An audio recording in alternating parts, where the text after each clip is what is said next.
అది international crime syndicate main head quarters. బంగాళాఖాతంలో ఉన్న ఒక సీక్రెట్ ఐలాండ్ లో మోడర్న్ వెపన్స్ పట్టుకున్న ప్రైవేట్ మిలిటరీ గార్డ్స్ పహారా మధ్య ఉందా కోట. లోపల ఒక చీకటి గది. వాల్స్ పైన ఉన్న పెద్ద పెద్ద స్క్రీన్స్ లో global crime network data run అవుతుంది. ఆ రూమ్ మధ్యలో ఒక కాస్ట్లీ లెదర్ చైర్ లో కూర్చుని ఉన్నాడు ఆ syndicate main boss, international mafia don Marcos. అప్పుడే అతని ఫోన్ రింగ్ అవుతుంది. ఇప్పుడు మనం ఒక రోజు వెనక్కి వెళ్లి దీని వెనుక ఉన్న కథ ఏంటో తెలుసుకుందాం. ఒకవైపు ఆకాష్ చేసిన అరాచకాలు టీవీలో బద్దలవడం, మరోవైపు రవిచంద్ర మ్యాన్షన్ చుట్టూ ఉన్న బాంబులను మిలిటరీ గ్రేడ్ లిక్విడ్ నైట్రోజన్ స్ప్రేతో బాంబ్ స్క్వాడ్ నిర్వీర్యం చేయడం, అంతా ఒక హై వోల్టేజ్ డ్రామాలా గడిచిపోయింది. అది రాత్రి సమయం. మ్యాన్షన్ ముందున్న మీడియా ప్రతినిధులు, పోలీసులు, బాంబ్ స్క్వాడ్ టీం అందరూ వెళ్లిపోయారు. ఇన్నాళ్ళు గుండెల్లో దాగున్న ఒక పెద్ద గండం గడిచిపోవడంతో రవిచంద్ర ఫ్యామిలీ అంతా ఇప్పుడే పూర్తిగా టెన్షన్ ఫ్రీ అయ్యారు. కానీ రోజంతా పడ్డ మానసిక ఆందోళన వల్ల ఇంట్లో ఎవరికి కనీసం డిన్నర్ చేసేంత ఓపిక కూడా లేదు. అది గమనించిన స్వప్నిక కిచెన్ లో ఉన్న సావిత్రి దగ్గరకు వెళ్లి, సావిత్రమ్మ, ఈరోజు జరిగిన గొడవలకి ఇంట్లో ఎవ్వరికి అన్నం తినే ఓపిక లేదు. అందరి కడుపులు ఖాళీగా ఉంటే నిద్ర పట్టదు కదా. నువ్వు ఓ పని చేయి, అందరికి లైట్ గా వేడివేడిగా హాట్ అండ్ సోర్ సూప్ తయారు చేసి డైనింగ్ టేబుల్ దగ్గరికి తీసుకురా అని అంటుంది. అలాగే కొడలమ్మ, నేను ఇప్పుడే చేసి తీసుకొస్తాను అని అంటుంది సావిత్రి. కొద్దిసేపటి తర్వాత విజయ్ తన బిజినెస్ కి సంబంధించిన ఫోన్ కాల్స్ మాట్లాడుతూ తన రూమ్ లోనే ఉండిపోయాడు. ఇటు డైనింగ్ హాల్ టేబుల్ దగ్గర స్వప్నిక, రమేష్, రవిచంద్ర, రవలి, మల్లిక, అమరేందర్, కృష్ణమూర్తి కూర్చుని వేడి సూప్ తాగుతూ ఆ రోజు జరిగిన భయానక పరిస్థితుల గురించి మాట్లాడుకుంటున్నారు. రవలి సూప్ కప్పు పట్టుకుని వణుకుతున్న గొంతుతో, అసలు ఆకాష్ గడు అంతటి నమ్మక ద్రోహం చేస్తాడని అనుకోలేదు రమేష్. వాడు చనిపోయాక కూడా మన ప్రాణాలని అలా గుప్పిట్లో పెట్టుకున్నాడంటే వాడు మనిషి రూపంలో ఉన్న రాక్షసుడు అని అంటుంది. అవునమ్మా, వాడు ఈ ఇంటిని నాశనం చేయాలనుకున్నాడు. విక్రమరాయ్ గారే గనక సరైన సమయానికి ఆ బాంబ్ స్క్వాడ్ ని రంగంలోకి దించకపోతే ఆ ఆకాష్ చచ్చాడన్న కోపంతో ఆ నాగిరెడ్డిగాడు ఏం చేసేవాడో ఏంటో ఈ పాటికి ఊహించడానికే భయమేస్తుంది అని అంటాడు అమరేందర్. అందరూ అలా మాట్లాడుతుండగా మల్లిక సూప్ కప్ ఖాళీ చేసి స్వప్నిక వైపు చాలా ప్రేమగా చూస్తూ, స్వప్ని, నువ్విక రూమ్ లోకి వెళ్ళమ్మా. మనమే ఈ గొడవలకి ఇంత అలసిపోయి ఉన్నాం. మరి ఈ ప్రాసెస్ అంతా కంప్లీట్ అవ్వడానికి, మనల్ని సేఫ్ గా బయటపడేయడానికి ఆ రాయ్ గారి మైండ్ ఎంత ఇబ్బంది పడిందో పాపం. నువ్వు ఈ వేడి సూప్ కప్పు తీసుకుని పైకి వెళ్ళు. కొద్దిసేపు ఈ గొడవలన్నీ మర్చిపోండి. పైకి వెళ్ళాక ఆయన్ని మళ్ళీ అవే క్వశ్చన్స్ వేసి అడిగి చంపకు, సరేనా అని అంటుంది.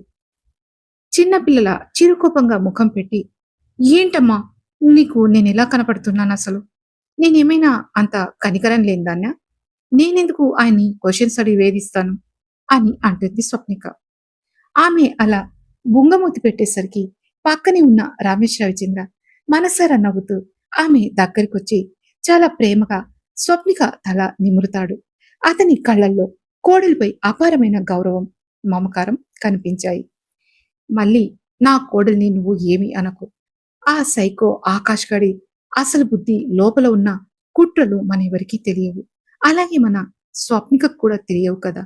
వాడు బయట నటించిన ఆ అతి మంచితనానికి లొంగి కేవలం మన కంపెనీ బాగుపడాలనే ఒకే ఒక ఉద్దేశంతో కొన్ని విషయాల్లో మాత్రమే వాణ్ణి నమ్మింది, అంతేకాని అని రమేష్ చంద్ర అందరి వైపు చూస్తూ గంభీరంగా, ఎమోషనల్ గా అంటూ మళ్ళీ తనే మాట్లాడుతూ, ఇంట్లో ఇన్ని సమస్యలున్నా నా కోడలు తనను తాను బాధపడుతూ ఎంత స్ట్రెస్ ఫీల్ అయిందో నాకు తెలుసు.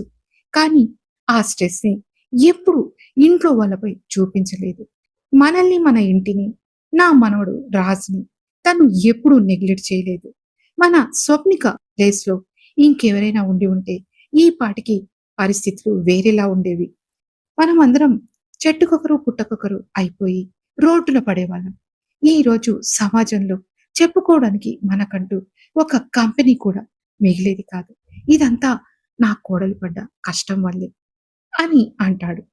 మామగారి మాటలకి కళ్ళు చెమర్చి ఎమోషనల్‌గా ఏంటి మామయ్య అని అంటుంది స్వప్నిక. నిజం తల్లి, నువ్వు ఈ ఇంటి మహాలక్ష్మి. వెళ్ళు, సూప్ తీసుకుని రాయగారి రూమ్‌కి వెళ్ళు. ఆయనకి తోడుగా ఉండు అని అంటాడు రమేష్ రవిచంద్ర. అది తెల్లవారుజామున 6 గంటలవుతుంది. కిటికీ తెరల గుండా లేలేత సూర్యకిరణాలు గదిలోకి ఎంట్రీ ఇస్తున్నాయి. బయట పక్షుల కిలకిల రావాలు వినపడుతూ ఉంటే గదిలో వాతావరణం చాలా ప్రశాంతంగా వెచ్చగా ఉంది. బెడ్‌పై వీజీ ఛాతీపై తలవాల్చి గాఢ నిద్రలో ఉన్న స్వప్నికకు మెల్లిగా మెలుక వస్తుంది. కానీ ఆమె అక్కడి నుండి కదలకుండా ప్రశాంతంగా నిద్రపోతున్న తన భర్త ముఖాన్ని అలాగే రెప్పవాల్చకుండా చూస్తూ ఉండిపోతుంది. ఇన్నాళ్ళు లోకానికి సింహంలా కనిపించే ఈ విక్రమ్ రాయ్ తన పక్కన ఎంత నిశ్చింతగా పడుకున్నాడో చూస్తుంటే ఆమె మనసు మైమరచిపోయింది. అలా దాదాపు అరగంట గడిచిపోయింది. కళ్ళు తెరవకుండానే పెదవులపై ఒక చిన్న చిరునవ్వుతో ఒక్కసారిగా తన బలమైన చేతులతో స్వప్నిక నడుంని పట్టుకుని తన వైపు ఇంకా దగ్గరగా లాక్కుంటూ, సొంతమయ్యాక కూడా ఇలా అరగంట నుండి దొంగ చూపులతో సైట్ కొట్టడం అవసరమా డార్లింగ్ అని అంటాడు విజయ్. ఆ ఉదయపు నీరెండులో జూలు విడిచిన సింహంలా అతని గొంతు మత్తుగా గమ్మత్తుగా వినిపించడంతో కొంచెం సిగ్గుపడుతూ అతని మెడ వంపులో ముఖం దాచుకుంటూ, ఆ నువ్వు నిద్రపోయావనుకున్నాను విజయ్. అయినా నా భర్తని నేను చూసుకోవడానికి నాకు పర్మిషన్ కావాలా ఏంటి అని చిన్నగా అంటుంది స్వప్నిక.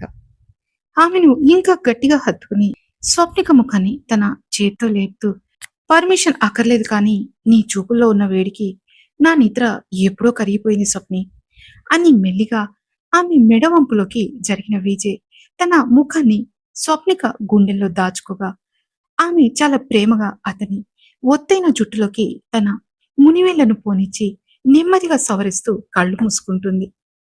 అప్పుడు విజయ్ తన వేళ్లతో ఏ ఆచ్ఛాదన లేని ఆమె వీపుపై చాలా స్మూత్ గా సెన్సిటివ్ గా రాస్తూ ఉండగా ఆ స్పర్శకు స్వప్నిక ఒంట్లో ఒక చిన్న వణుకు పుడుతుంది. ఇన్నాళ్ళు తమ చుట్టూ ఉన్న మృత్యువు శత్రువుల భయాలని పూర్తిగా కరిగిపోయి ఆమె మనసులో ఏదో తెలియని ఒక అనంతమైన ప్రశాంతత ఆవరిస్తుంది. అతని జుట్టును నిమురుతూనే కళ్ళు మూసుకుని చాలా ఎమోషనల్ గా మాట్లాడుతూ, Vijay, thank you so much Vijay. నా లైఫ్లోకి నా ప్రాణంగా నువ్వు మళ్ళీ ఇలా తిరిగి వచ్చినందుకు ఈ క్షణం నా జీవితంలో ఎంత నిజమో ఎంత అదృష్టమో నాకు మాటలు చెప్పడం రావడం లేదు అని అంటుంది స్వప్నిక. గుండెల్లో దాచుకున్న తన ముఖాన్ని నెమ్మదిగా పైకి కదిలిస్తూ ఆమె మెడవంపులోకి తన పెదవులను పోనిస్తూ ఆ మత్తు గొంతుతో, పిచ్చి, నా ప్రాణం నీ దగ్గరున్నప్పుడు నేనెక్కడుంటాను, మరెక్కడికి వెళ్తాను చెప్పు అని చిన్నగా అంటాడు విజయ్. అతని పెదవుల వేడి మెడకు తగలగానే శ్వాస వేగంగా తీసుకుంటూ, విజయ్ ప్లీజ్, నన్ను ఎప్పుడు ఇలాగే నీ గుండెలకు హత్తుకుని ఉంచేసుకో. నిన్ను వదిలి ఒక్క క్షణం కూడా నేను ఊపిరి తీసుకోలేను విజయ్ అని మెల్లిగా అంటుంది స్వప్నిక. మెడవంపుల నుండి ముఖాన్ని పైకి తీసి నేరుగా ఆమె కళ్ళల్లోకి ఇంటెన్స్ గా చూస్తూ, నువ్వు నా శ్వాసవి స్వప్ని. శ్వాసని ఏ రోజైనా గుండె మర్చిపోతుందా? ఎన్నాళ్ళు నువ్వు కార్చిన ప్రతి కన్నీటి చుక్కకి ఈ విజయ్ తన మిగిలిన జీవితాన్ని నీ పాదాల దగ్గరే పెట్టేస్తాడు. లోకానికి నేను విక్రమ్ రాయ్ కావచ్చు, కానీ నీ చేతుల్లో నేను కేవలం నీకు మాత్రమే లొంగిపోయే నీ విజయ్ని అని అంటున్న విజయ్ కళ్ళల్లో కనిపిస్తున్న ఆ అపారమైన ప్రేమను చూసి స్వప్నిక కళ్ళల్లో ఆనంద బాష్పాలు సుడులు తిరుగుతాయి. ఆమె ఏమీ మాట్లాడకుండా అతని పెదవులపై తన వేలిని ఉంచి ఆపై అతని ముఖాన్ని తన 2 చేతుల్లోకి తీసుకుని విజయ్ నుదుటిపై చాలా గాఢంగా ముద్దు పెడుతుంది. అతను ఆమెను మరింత గట్టిగా తన కౌగిట్లోకి లాక్కుంటాడు. ఆ ఉదయపు వెచ్చదనంలో ఆ ఇద్దరి గుండె చప్పుడు ఒకదానిలో ఒకటి లీనమైపోయాయి. విజయ్ మళ్ళీ గాఢ నిద్రలోకి జారుకుంటాడు.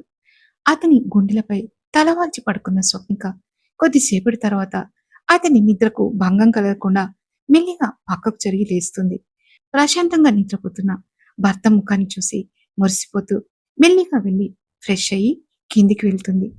కిచెన్ లో ఉన్న సావిత్రికి అందరి కోసం బ్రేక్ఫాస్ట్ ఏం చేయాలో చెప్పి తనే స్వయంగా చేతులు కడుక్కుని తన కొడుకు రాజ్ కోసం ఎంతో ఇష్టంగా రకరకాల కూరగాయ ముక్కలు వేసి మెత్తగా నెయ్యితో కిచిడి తయారు చేస్తుంది. ఒక అరగంటలో మ్యాన్షన్ లో ఉన్న కుటుంబ సభ్యులంతా ఫ్రెష్ అయ్యి డైనింగ్ టేబుల్ దగ్గరకు చేరుకుంటారు. అందరూ ఒకరితో ఒకరు సరదాగా మాట్లాడుకుంటూ స్వప్నికి వడ్డించిన బ్రేక్ఫాస్ట్ తినడం మొదలు పెడతారు. టీ కప్పులో తుఫాన్లా అన్ని టెన్షన్స్ అని పోవడంతో ప్రశాంతంగా నవ్వుతూ అమర్, రమేష్, దేవుడి దయ వల్ల మన ఇంటికి పట్టిన శని వదిలిపోయింది. ఇక మీరందరూ కూడా ఆ పాత గొడవలని మర్చిపోయి ఎవరి డ్యూటీలు వాళ్ళు ప్రశాంతంగా చేసుకోండి అని అంటారు కృష్ణమూర్తి గారు. అవును నాన్న, రాయ్ గారు ఉన్నారనే ధైర్యం మనకు ఎలాగో ఉంది. ఇక బిజినెస్ పనులపై దృష్టి పెట్టాలి అని అంటాడు రమేష్ రవిచంద్ర. ఇంతలో విజే బ్లూ కలర్ షర్ట్ వేసుకుని చాలా స్టైలిష్ గా మెట్లు దిగి కిందకు రాగా హాల్లో సోఫాలో కూర్చుని బొమ్మల బుక్ చూస్తున్న చిన్నారి రాజ్ విజేని చూడగానే బుక్ పక్కన పడేసి గాల్లోకి చేతులు లేపుతాడు. ఆనందంతో గట్టిగా అరుస్తూ డాడీ అని రాజ్ పరిగెత్తుకుంటూ వెళ్లి వీజీ కాళ్ళను గట్టిగా చుట్టేసుకుంటాడు. ఆ దెబ్బకు వీజీ ముఖంలో ఒక బ్రైట్ స్మైల్ రాగా వంగి రాజ్ని రెండు చేతులతో పైకెత్తుకుని వాడి బుగ్గలు నుదుటిపై వరుసగా ముద్దులు పెడతాడు. గుడ్ మార్నింగ్ నాన్న, ఏంటి ఈరోజు డాక్టర్ రాజ్ గారు ఇప్పుడే లేచి బుక్స్ అన్ని చదివేస్తున్నారా అని అంటాడు విజయ్. అతని మెడ చుట్టూ చేతులు వేసి, లేదు నేను డాక్టర్ కాదు, నీలా బిజినెస్ మ్యాన్ అవుతా డాడీ. నువ్వు మమ్మ ఇద్దరు లేటుగా లేచారు ఈరోజు. నేను ఎప్పుడో ఫ్రెష్ అయిపోయాను తెలుసా అని అంటాడు రాజ్. నవ్వుతూ వాణ్ణి ఎత్తుకుని డైనింగ్ టేబుల్ దగ్గరకు వచ్చి టేబుల్ పై కూర్చోపెడతాడు. స్వప్నిక తెచ్చిన కిచిడి గిన్నె చూసి, అబ్బో, రాజ్కి ఇష్టమైన వెజిటబుల్ కిచిడినా అని విజయ్ స్వయంగా కిచిడిలో కొంచెం నెయ్యి వేసి స్పూన్తో రాజ్కి తినిపిస్తూ అందరి వైపు చూస్తాడు. తన ఫ్యామిలీ వాళ్ళ ఇద్దరి మధ్య ఉన్న బాండింగ్ అపురంగా చూస్తూ కనిపిస్తారు. ఆహా, నాకు ఒక ఇంపార్టెంట్ అనౌన్స్మెంట్ ఉంది.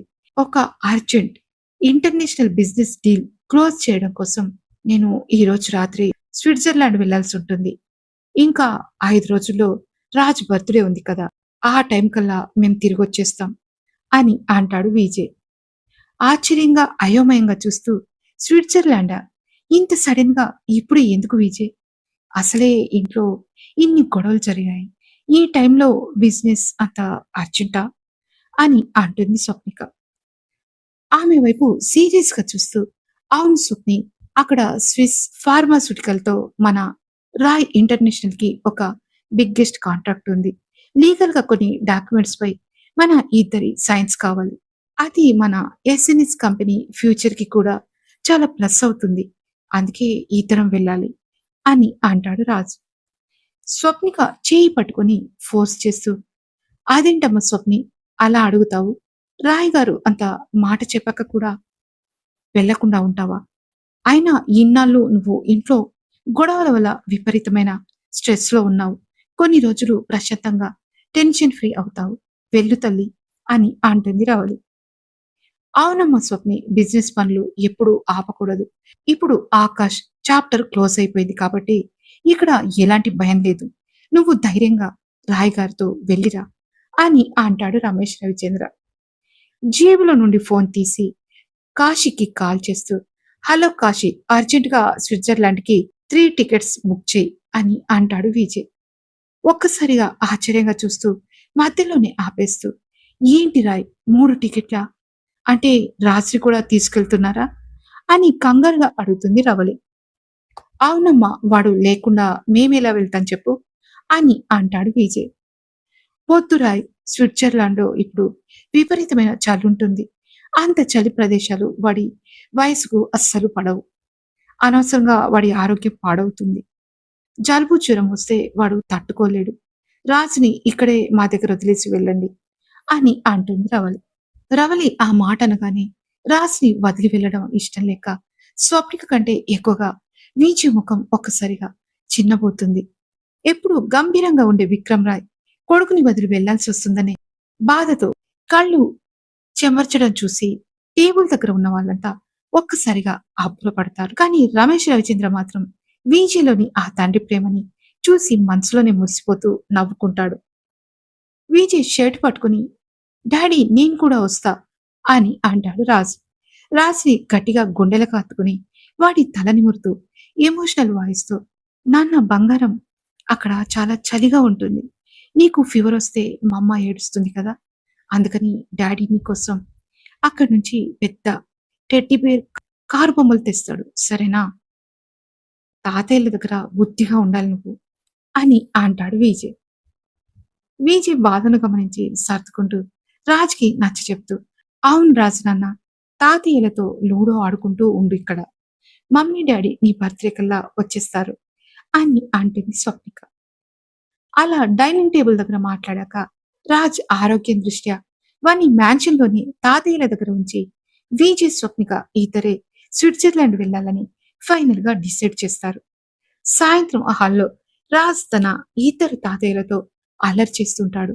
రాజ్ని ఎత్తుకుని ముద్దాడుతూ నా బంగారు కొండ, మీ అమ్మా నాన్న ఏదో బిజినెస్ పని మీద బయటకు వెళ్తున్నారు, నువ్వు ఈ 2 రోజులు ఈ తాతయ్య దగ్గరే ఉండాలి, సరేనా అని అంటాడు రమేష్ రవిచంద్ర.